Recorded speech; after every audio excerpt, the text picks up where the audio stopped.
What was it like the first time that you played the finished harpsichord that you waited 1,000 Sunday mornings for? It was very sweet. I have to say that I played it when it was done, and then later when it was more done, and even later when it was even more done.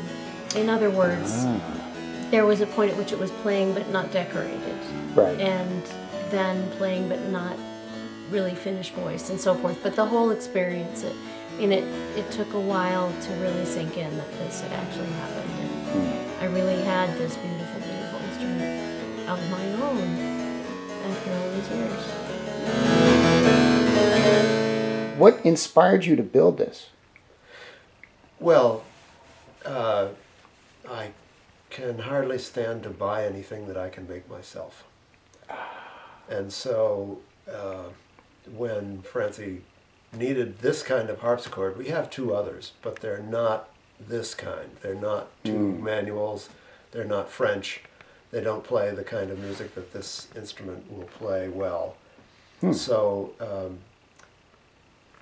I knew she needed a double manual, and we had an opportunity and just started building. What made you want this particular style of keyboard and of harpsichord?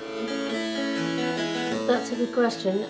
There is a lot of music that's written for a two-keyboard harpsichord, and you can play some of that without two keyboards, but some of it, such as the Goldberg variations of Bach, for instance, are really compromised by not having two keyboards.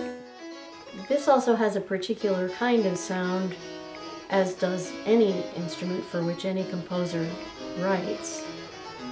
With French music, it's a particularly idiomatic sound. And you can play French music on other instruments, but you just can wallow in it and love it more when you play it on a French harpsichord. This is also louder than many harpsichords, isn't it? Yes, I think of it as being resonant. Resonant. Strong. It's loud, but yeah, in sheer volume, it's pretty strong. Which, does that change the music that you choose for it? Is there music you wouldn't play on it, for example? No. Another thing that's really nice about it is that you can play just about any harpsichord music on it. The only exception to that being that there are some notes up in the treble that you would need for some Scarlatti sonatas that aren't there because the French weren't writing music at the time that used those notes. But Scarlatti is not, this is not the ideal harpsichord for Scarlatti really anyway, although the piece of Scarlatti that I'll play on the 15th I think will sound pretty wonderful on this anyway. But in terms of actual range and having all the notes that you could have, I think really any harpsichordist would want to have 4 or 5 instruments to be truly happy, because they're all quite different from one another. It's not as if you can go out and buy a Steinway and play the entire piano repertoire, but it's not quite the same with harpsichord music. It's a much longer period of time. It's 500 years worth of harpsichord music we have, and about 200 worth of piano music. That's interesting. So we have to wait another 4,000 Sundays for the entire thing, right? I do have an Italian single manual harpsichord. I have a Flemish single manual harpsichord, and those are really excellent for the things that they do well. And how long have you been playing harpsichord? I started playing harpsichord when I was in college, but I was already a keyboard player.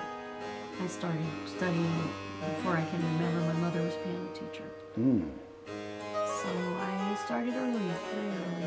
And of all the keyboards that you play, is harpsichord your favorite? Yeah. You have to say that because 1,000 Hour Man is sitting right behind you. Well, no, there's no problem. No question. I also play organ and clavichord and piano, but I don't love to play everything that was written for all those instruments, and I can happily play the entire harpsichord repertoire. Well, we're looking forward to hearing some of it next Tuesday, and I want to thank you for being the Artists of the Week.